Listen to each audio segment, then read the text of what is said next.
Hai, welcome to my channel. Jangan lupa like, share, komen, dan subscribe.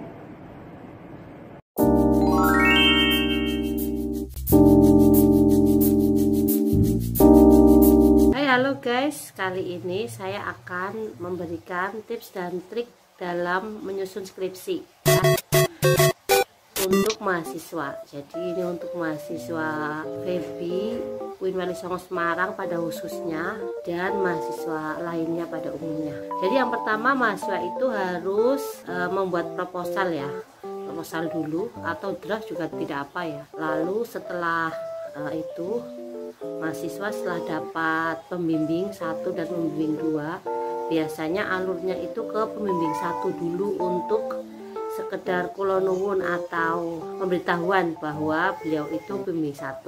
Nanti dari pembimbing 1 diarahkan silakan judul oke misalnya, atau ada judul revisi atau perbaikan ya, karena datang itu sambil bawa proposal tadi ya. Nah, setelah ada perbaikan apa, biasanya itu nanti langsung diserahkan untuk bimbingan kepada pembimbing 2. Setelah itu, setelah diarahkan dari pembimbing 1 ke pembimbing 2, mahasiswa mulai bimbingan ke pembimbing 2. Nah, dari pembimbing 2 itu nanti akan diarahkan sampai selesai sampai ACC. Jadi bolak-balik berkali-kali ke pembimbing 2 dulu baru ACC. Setelah ACC, bukti ACC-nya itu dibawa ke pembimbing 1. Pemberitahuan bahwa pembimbing 2 telah meng-ACC skripsi. Nah, setelah itu mahasiswa baru bimbingan ke pembimbing 1. Kalau pembimbing 1 sudah ACC juga, baru mahasiswa langkah selanjutnya adalah meminta nilai bimbingan kepada pembimbing 2 dan pembimbing 1. Setelah meminta nilai, baru deh mahasiswa mulai bisa mendaftarkan skripsinya atau mendaftar ujian skripsi atau ujian munakosah atau sidang munakosah. Itu untuk alur bimbingan atau untuk alur pembuatan skripsi secara keseluruhan.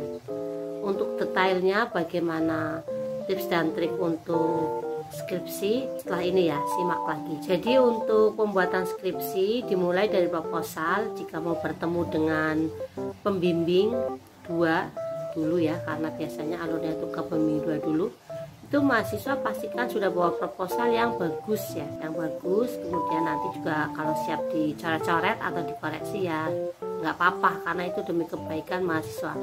Percayalah, tidak ada dosen yang mencoret-coret itu untuk kesenangan pribadi, tidak ada. Itu karena rasa sayang agar skripsinya bagus, agar saat ujian tidak terlalu banyak revisi atau dibantai dalam tanda kutip saat ujian. Nah, proposal yang dibawa itu haruslah yang sudah lengkap. Nah, di dalamnya latar belakang masalahnya tentunya itu ada gap atau kesenjangan atau ada masalah apa di dalamnya, sehingga hal tersebut perlu diangkat untuk diteliti.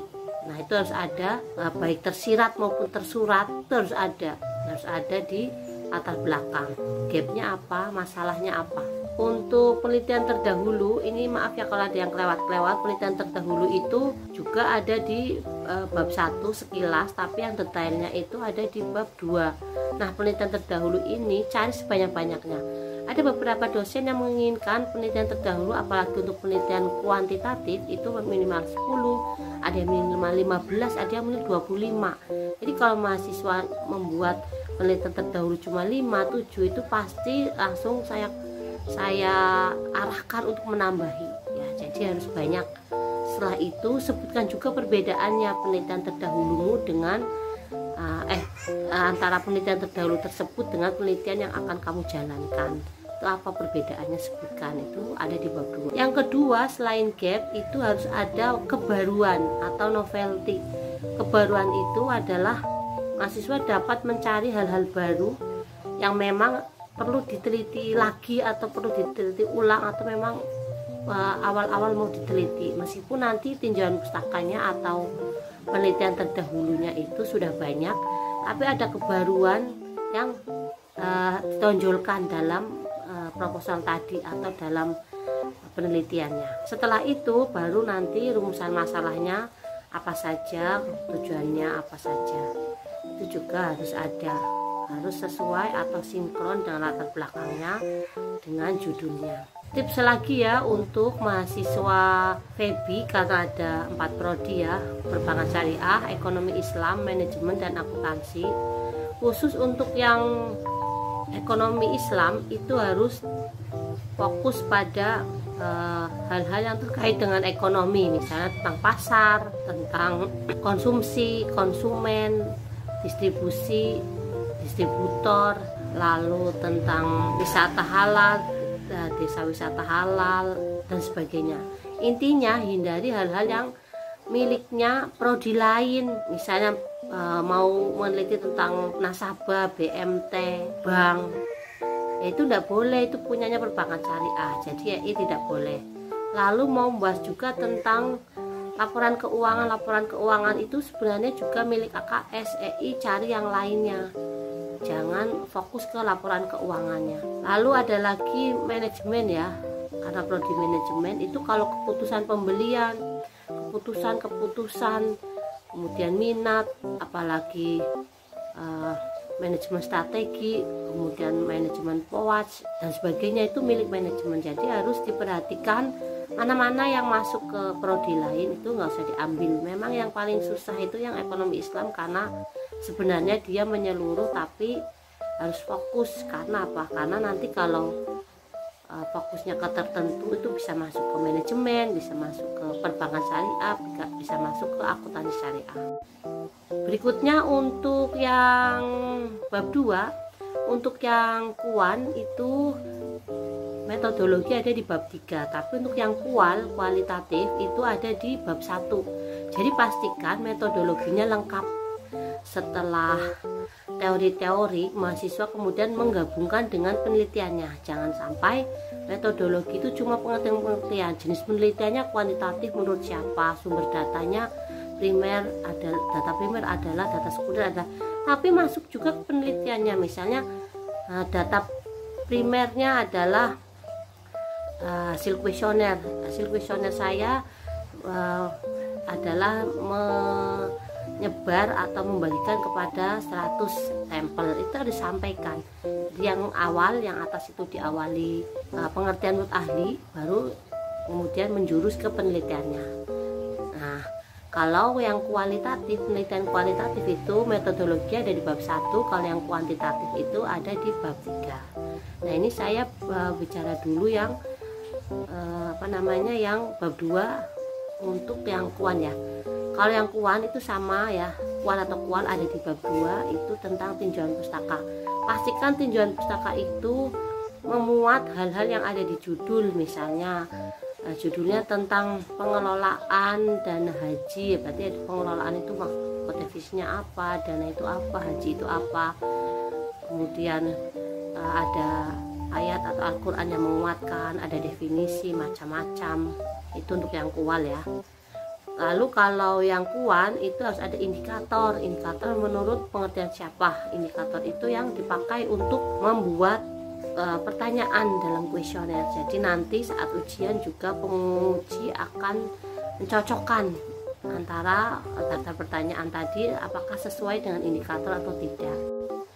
Untuk bab 3 metodologi penelitian, ini untuk yang kuan itu ada di bab 3 tadi ya, yang kual ada di bab 1 itu pokoknya jenis penelitiannya apa, sumber datanya, sampel, populasi dan sebagainya itu ada di bab 3.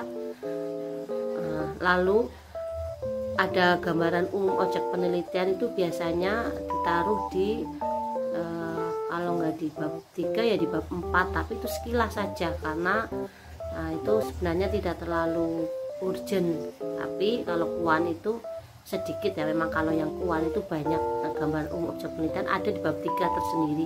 Kalau yang kuan, nah itu sertakan saja sedikit di bab 4 sebelum pembahasan, itu ada gambaran umum objek penelitian. Lanjut ke metodologi penelitian, tipsnya itu cari referensi dari ahli yang bidang ekonomi. Biasanya mahasiswa FEBI itu memakai referensinya Sugiono, padahal Sugiono itu adalah orang pendidikan ya, jadi tidak sinkron meskipun maksudnya itu sama, ada menjelaskan tentang jenis penelitian, tentang data primer, data sekunder dan sebagainya. Lalu pastikan mahasiswa juga untuk Feby pakainya footnote ya, tidak boleh pakai body note atau endnote, jadi harus pakai footnote. Jika ada yang membuat pakai body note ya segera diganti sebelum ujian skripsi dimulai, nanti malah disalahkan saat ujian. Berikutnya bab 4 pembahasan itu untuk kual itu apa yang terjadi di lapangan. Kalau yang kual itu ada wawancara, berarti hasil kutipan wawancaranya diberi tanda petik kemudian italik. Misalnya Siti mengatakan titik 2 tanda petik, bahasa aslinya, bahasa daerahnya juga boleh disertakan sebagai bukti wawancara. Lalu nanti analisanya peneliti atau mahasiswa yang membuat skripsi itu bagaimana analisanya setelah ada data wawancara asli tersebut. Nah, itu kalau yang kual. Kalau yang kuan itu pembahasannya berisi olah data kan ya, hasil olah data, kemudian interpretasi atau pembacaan dari olah data tersebut. Biasanya pembacaannya itu selain angka-angkanya, karena angka-angkanya kan sudah diketahui dari olah data. Jadi untuk interpretasinya pembahasan pakai bahasa manusianya. Kalau pinjam istilah teman saya, bahasa manusia bukan bahasa angkanya, itu adalah penjelasan dari angka-angka yang rumit tadi itu yang hasil olah data. Nah, biasanya mahasiswa mengabaikan hal ini. Sudah olah data selesai terus dia langsung kesimpulan bab 5. Bukan ya. Inti utamanya itu ada di pembahasan setelah olah data. Jadi ya kalau yang bagian awal di bab 4 pembahasan untuk kuan, penelitian kuan itu kan tentang hasil olah datanya. Setelah itu ada subjudul di bawahnya itu tentang pembahasan. Nah, pembahasan itu interpretasi atau pembahasan atau analisa mahasiswa terhadap olah data tersebut menggunakan bahasa yang mudah dipahami, tidak lagi menggunakan angka-angka. Nah, itu yang biasa diabaikan. Masa skripsi sebanyak itu mahasiswa cuma interpretasinya 3 halaman, 4 halaman, harusnya kan bisa sampai 7-10 halaman interpretasi terhadap apa yang telah diperoleh dari olah data tersebut. Nah, itu biasanya sudah tidak pakai angka-angka. Misalnya NPF berpengaruh terhadap ROA. Semakin tinggi NPF maka semakin tinggi pula ROA. Nah, itu namanya interpretasi.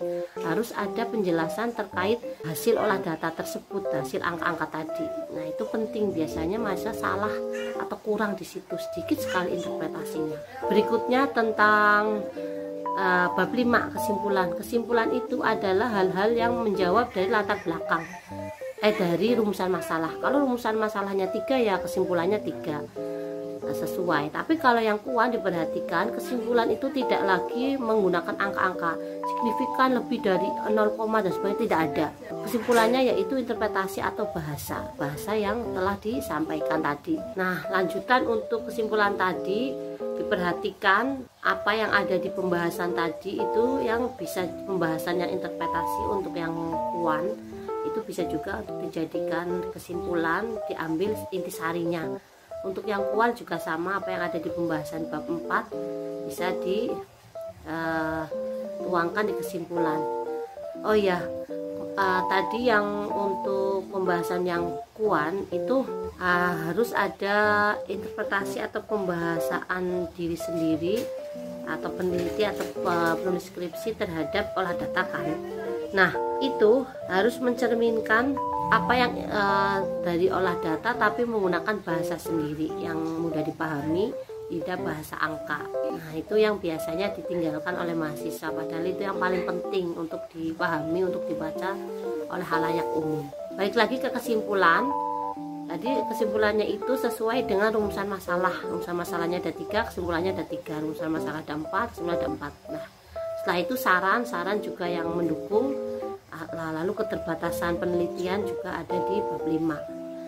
Nah, setelah itu baru daftar pusaka. Daftar pusaka itu untuk Feby itu harus atau diusahakan memakai referensi dari dosen pembimbingnya, baik itu dosen pembimbing 1 maupun pembimbing 2. Jika sudah dicari di Google Scholar ya, cara mencarinya itu ketik di Google Scholar, kemudian nama dosen yang diinginkan atau yang akan dipakai referensinya, kemudian nanti akan muncul karya-karyanya. Nah, itu yang dipakai.